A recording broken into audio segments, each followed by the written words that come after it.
What's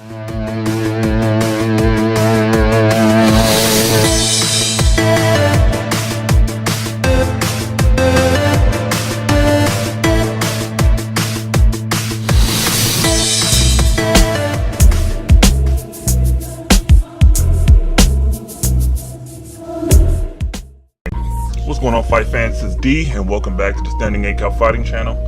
Earlier this week, there's been a minor uproar regarding statements made by Joe Rogan on his radio station or podcast.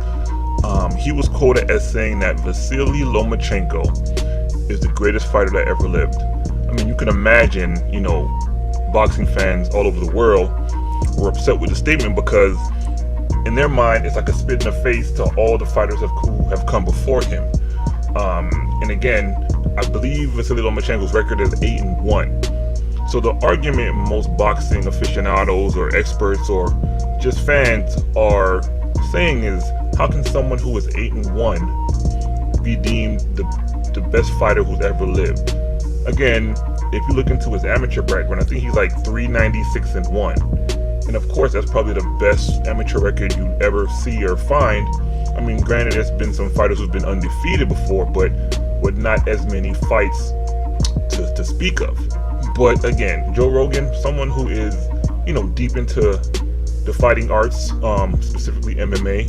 So he's seen fighters of all shapes and forms coming up. For him to say Vasyl Lomachenko is the best fighter who's ever lived, it just seems like an outrageous statement. Again, I'm sure he's not saying the best fighter when it comes to overall fighting, meaning, let's say, mixed martial arts, but I'm sure he's specifically referring to boxing. But again, someone who's 8-1, who has just recently entered the pro ranks, for him to call that person the best fighter who ever lived, I mean, even me, again, I appreciate Vasyl Lomachenko. I believe right now he probably has the best footwork in boxing. He does combinations, he mixes defense with offense smoothly.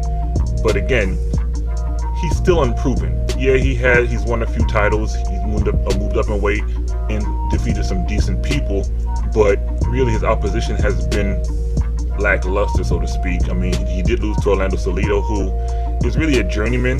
Yeah, he's a tough fighter. Yeah, he came in a little bit heavy against Vasyl Lomachenko. Yeah, he used a lot of rough tactics, but if you're the best fighter who ever lived, that's stuff you should be able to adjust to and figure out a way to defeat. But of course, he took the loss. Split decision or not, a loss is a loss. And, a lot of people, make those excuses for Vasyl Lomachenko and also point out the fact that he almost had Salido out of there in the 12th round, but it was too little too late. So again, you can't give someone the ultimate compliment in terms of being the best boxer who ever lived if they've only had 9 fights in their professional career and lost one of them. I mean, Guillermo Rigondeaux, he is undefeated right now. A lot of fighters have left the division to avoid fighting him. He had a pretty stellar amateur career. I think if you're going to compare amateur careers, him and Vasyl Lomachenko are neck and neck. They both are dual gold medalists in the Olympic Games. I mean, most people give Vasyl Lomachenko the edge because his record, his amateur record, is better than Rigondeaux's is or was. But and when it comes to the pro ranks, if you're gonna compare, Rigondeaux has done more. He's fought the better opposition. He's been fighting longer. He is a little older, but again, he's caused fighters in his division to leave and make excuses as to why they don't want to make the fight. So again, Vasyl Lomachenko is a great fighter. I mean, even now I can say he's a great fighter. But to say he's better than people who've come before him like Bernard Hopkins, Roy Jones, Floyd Mayweather, Muhammad Ali, Marvin Hagler, Sugar Ray Leonard, Juan Manuel Marquez, Manny Pacquiao. There's so many other fighters who've accomplished so much more, who've been doing it for longer, that you cannot say, just based on watching a few fights with Vasyl Lomachenko, that he's the greatest fighter who ever lived. Yes, he has great technique, and for most casual fans and even die-hard boxing fans, they can see the skill level with Vasyl Lomachenko is really good. It's great. He does a lot of things in the ring that you don't see fighters doing nowadays. He does make pretty good fighters look amateurish the way he schools them in the ring. But you really cannot say at this point that he is the greatest fighter who ever lived. And again, we don't know. I mean, he could, after a pretty long career, prove that he is the best ever. I mean, again, time will tell. But I mean, one major factor that hinders that argument is, again, he lost to Orlando Salido and he has yet to avenge it. They've been allegedly trying to make the fight. They've been making offers to Salido. He's been rejecting the offers because he feels he's getting lowballed. And I tend to agree. It's a style that clearly gave Vasyl Lomachenko problems, which is why he lost.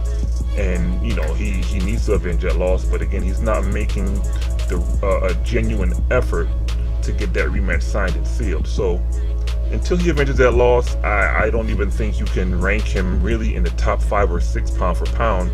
He is a top pound for pound talent, but I mean, to even skip the pound for pound number 1 to say he's the best fighter who ever lived, that statement by Joe Rogan is ridiculous. I mean, I've seen a few videos from different boxing YouTubers who were really upset because, again, to say something so egregious, it really can kind of corrupt like newer boxing fans who, let's say for example, they're not too familiar with boxing. They know all the well-known people, and then they see Vasyl Lomachenko and they see his talent, and they'll just concede to say, yep, he's the best fighter I've ever seen, and they may in fact not give any other boxers a chance to kind of see how they fight or look at past fighters to see how good they were back in their day. So again, right now, I think Vasyl Lomachenko is a good fighter, great fighter, but he just needs to step it up in competition, fight better opposition, people who are more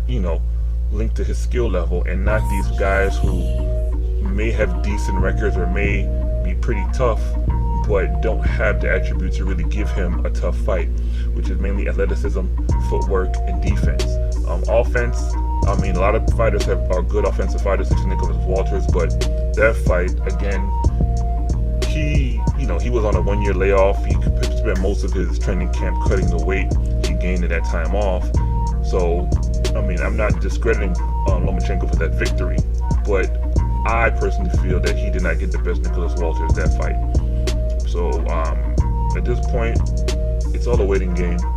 Joe Rogan, he needs to reevaluate the way he looks at boxing, and maybe he needs to check history to see boxers who come before Vasyl Lomachenko before he makes statements that he's the best ever, basically. So those are my thoughts. Let me know what you think. Please like, favorite, comment, and subscribe to the channel. You guys have a great day.